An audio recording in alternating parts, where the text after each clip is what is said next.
Allô tout le monde! Donc, Allô. Moi c'est Hirondelle. Moi, c'est Lièvre. Et puis aujourd'hui, on va faire la capsule pour donc le sac à dos, le sac de camp. Donc, ça va être un peu en deux parties. En premier lieu, on va expliquer comment paqueter son sac de façon efficace et avec plein de petits trucs par-ci par-là pour vous aider. Et la deuxième partie, ça va être comment ajuster son gros sac à dos sur son sac pour que ce soit sécuritaire et agréable de le porter. Comment le mettre sur son dos. Ouais. Voilà. Donc, on va commencer par comment qu'on pacte le sac, comment qu'on le remplit. Exactement. Donc, sur les poches aux alentours, on essaie toujours de mettre ce qu'on pourrait avoir de besoin le plus rapidement possible et ce qu'on a de besoin le plus accessible aussi possible. Donc, sur les poches de côté, il y a de la place pour mettre les bouteilles d'eau. Donc, on met les bouteilles d'eau, bien évidemment, sur les côtés.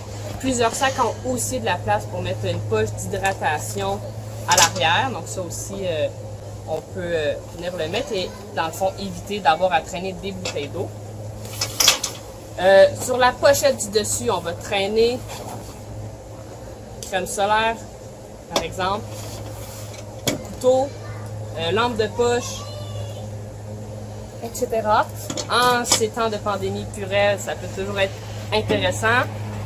Petite balle pour s'amuser, dans le fond, vraiment tout ce qui est accessible. Si jamais on traîne aussi un brûleur pour faire de la nourriture, on peut le mettre sur le dessus aussi. Dans le fond, c'est facile d'accès. On peut mettre les allumes-feu, les allumettes.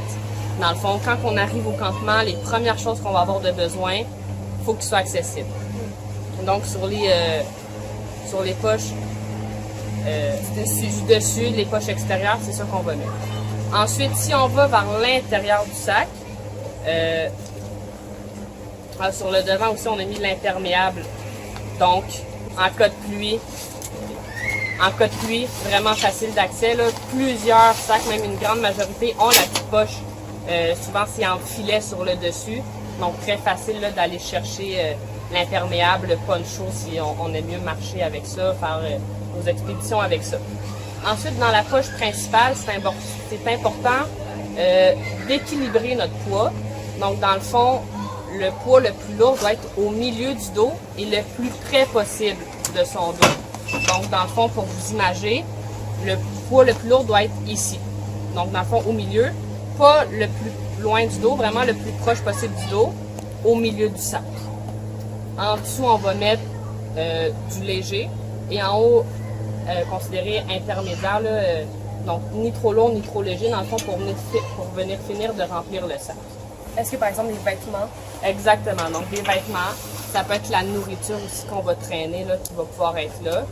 Dans le fond, ce qui est considéré lourd, ça va être la tente, le combustible, si on traîne des bonbonnes là, de combustible pour notre réchaud, pour notre brûleur. Si, par exemple, on est un jeune louveteau et qu'on n'a pas de combustible dans notre sac, qu'est-ce qui est considéré comme lourd? Qu'est-ce qui est considéré comme lourd? Ça va être, en fait, si on va en chalet, qu'on a juste des vêtements, il n'y a pas de lourd. Ce qui pourrait être considéré comme lourd, ce serait les paires de souliers de rechange qu'on n'a pas nécessairement besoin rapidement. Un sleeping bag, peut-être, à la limite. Sleeping bag aussi. Sleeping bag, souvent, il y a une poche spécialement pour ça dans le bas. Si on n'a pas, le sleeping bag peut être considéré comme lourd aussi. Donc, justement, en parlant du sleeping, dans le sac à hirondelle, il y a un compartiment spécialement pour le sleeping. Donc, c'est le compartiment en bas.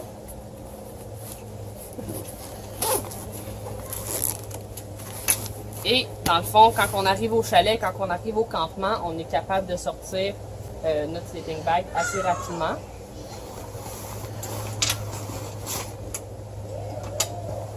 Donc là, on vient, dans le fond, le poids léger, ça aurait été le sleeping. Ensuite, quand on va arriver, juste ici, c'est considéré poids lourd. Donc, on aurait mis casserole et tout ça. Pour les louveteaux, castors, ben, on aurait mis ce qui est plus lourd, le livre de lecture, le petit jeu individuel, les souliers de rechange, par exemple. Bottes de pluie. Exact. Quand on ouvre sur le dessus, donc le poids intermédiaire, donc là, nous, on a mis un oreiller. Tout simplement, il est quand même assez gros. Il y a des oreillers qui sont beaucoup plus compacts, beaucoup plus petits. Et sinon, les vêtements qui restent dans le fond. Donc, tous les vêtements qu'on a besoin pour le séjour qu'on va. Donc, grosso modo, c'est ça, c'est comme ça qu'on essaie de remplir notre sac. Petite astuce, essayez de toujours mettre les mêmes choses à la même place. Donc, on met toujours le sleeping au même endroit. Les vêtements, on essaye de les mettre à peu près dans les mêmes coins. Beaucoup plus facile de fouiller dans le sac comme ça. Beaucoup moins grande perte de temps lorsqu'on a besoin de trouver quelque chose. Petit truc que j'aime, c'est évidemment si on a des sacs de compression pour les vêtements, c'est toujours pratique. Des sacs Ziploc, ça des gros Ziploc, ça fait toujours fonctionner.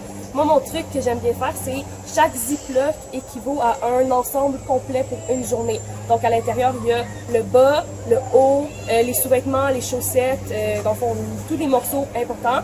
Comme ça fait que si tu veux t'habiller le matin dans ta tente, tu vas prendre un seul sac, sortir ce qu'il y a dedans, tout mettre, et voilà, tu es prêt pour ta journée de camp. Donc, ce serait mon petit truc, petite astuce. Exactement. Juste si on fait ce système-là, on n'oublie pas d'amener des vêtements de rechange. Donc, on peut amener des sacs Ziploc pour des vêtements de rechange. On ne sait jamais qu'est-ce qui peut nous arriver. Donc, ça peut toujours être agréable d'avoir des vêtements propres et pas être obligé de remettre des vieux vêtements. Voilà. C'est ça, on essaie aussi de jamais rien avoir qui pend en dehors du sac. Souvent dans les films, on va voir les scouts avec plein d'affaires accrochées partout, qui pendent, qui ballottent. On essaie d'éviter ça. On va vous dire tantôt, là, dans le fond, que tout soit le plus près possible du dos, pour justement éviter là, qu'il y ait un ballon quand on marche et économiser notre énergie. Voilà! Donc, maintenant, on est rendu à la partie où on vous montre comment bien plier vos vêtements pour qu'ils rentrent bien dans votre sac et que ce soit compact. Donc, on va appeler ça la technique du rouleau. En fait, on a deux techniques du rouleau. On va vous montrer les deux. La première technique, on va commencer par les shorts. Donc, c'est assez simple. Tu les plies, tu peux les replier encore, si tu veux, et tu les roules. Voilà. Tada! T'as un rouleau. Ensuite, là, on a des combines. Donc, les combines, le bas des combines, souvent, il est très collé au corps. Donc, il est fait sur le long. Donc, c'est assez simple. Tu fais juste le rouler. Hop. Un autre. Et là, le chandail, qui est peut-être le plus difficile. Moi, j'aime toujours ramener les manches vers l'intérieur du chandail. Et puis le plier en deux et le rouler. Voilà. Donc ça, c'est la première technique des rouleaux. La deuxième technique... Ouais, la première technique, c'est pour si on veut faire nos kits nous-mêmes pendant notre voyage, pendant qu'on est en camp. Donc tous les vêtements, dans le fond, sont juste rangés plus compacts afin d'optimiser le rangement. Mais on doit faire nous-mêmes nos kits et chercher nos morceaux de vêtements. La deuxième méthode, donc ça va être la méthode où il va y avoir moins de rouleaux, puis ça va être un rouleau pour chaque kit de vêtements. Donc Lia va vous montrer. Dans le fond, comment on s'y prend, c'est on prend tous les vêtements qu'on a besoin pour notre journée, on les empile les uns sur les autres et on roule tous les vêtements ensemble. Donc, on mettrait aussi nos sous-vêtements là-dedans, on mettrait nos chaussettes qui sont pliées, on les mettrait un peu au milieu pour rouler avec le reste des vêtements. Souvent, ces rouleaux-là aussi vont moins bien tenir dans le bagage, donc on a la possibilité de venir mettre un élastique autour. Donc, on va vraiment être capable de garder nos rouleaux, puis dans le fond, quand on se change en camp, même technique qu'Hirondelle tantôt avec les sacs Ziploc ou les sacs au sec. On vient sortir le rouleau, on enlève l'élastique, on est prêt à s'habiller. On n'a pas à choisir les vêtements le matin même. Et voilà. OK. Maintenant, on va montrer comment mettre et ajuster le sac de camp, le sac d'expédition. Sur votre dos. Voilà. Donc pour le rendre au dos, comment qu'on fait? On commence par l'amener au genou. Ensuite, on glisse la première épaule et ensuite, on peut glisser le sac sur notre dos. Voilà. Donc, on met dans le bon sens. Et là, c'est temps de l'attacher. Ensuite, pour l'attacher, on commence toujours par la ceinture. La ceinture doit passer pas sur le bassin, mais bien sur l'os des hanches. Et quand on va serrer la ceinture, on s'assure que l'attache est vis-à-vis le nombril pour que ce soit le plus efficace possible. Voilà. Ensuite, on serre les bretelles en tirant vers l'arrière, vers le sac pour un ajustement plus fluide. Ensuite, on attache la tyrolienne. Dans le fond, la tyrolienne, c'est la petite sangle qui passe sur le torse. Et finalement, on vient finir avec les sangles de rappel de charge. Ça, ce que ça fait...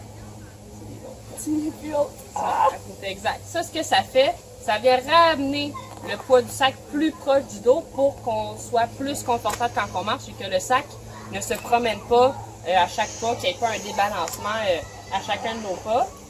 Voici comment ajuster le sac. Petit truc pour s'assurer qu'il est bien ajusté. Si l'hirondelle, tu te mets de côté pour qu'on leur montre, il n'est pas supposé avoir d'espace entre la bretelle et l'épaule. Donc le but, c'est que ce soit le plus collé possible. Même chose pour l'espace entre le dos et le sac. Il n'est pas supposé y avoir aucun espace entre le dos et le sac. Voilà. Donc c'est comment ajuster votre sac. Donc, c'était notre capsule sur le sac à dos, comment l'ajuster, comment le remplir de façon efficace. On espère que vous avez appris quelque chose. Pour ceux qui sont habitués, c'était peut-être juste un petit rappel, mais voilà.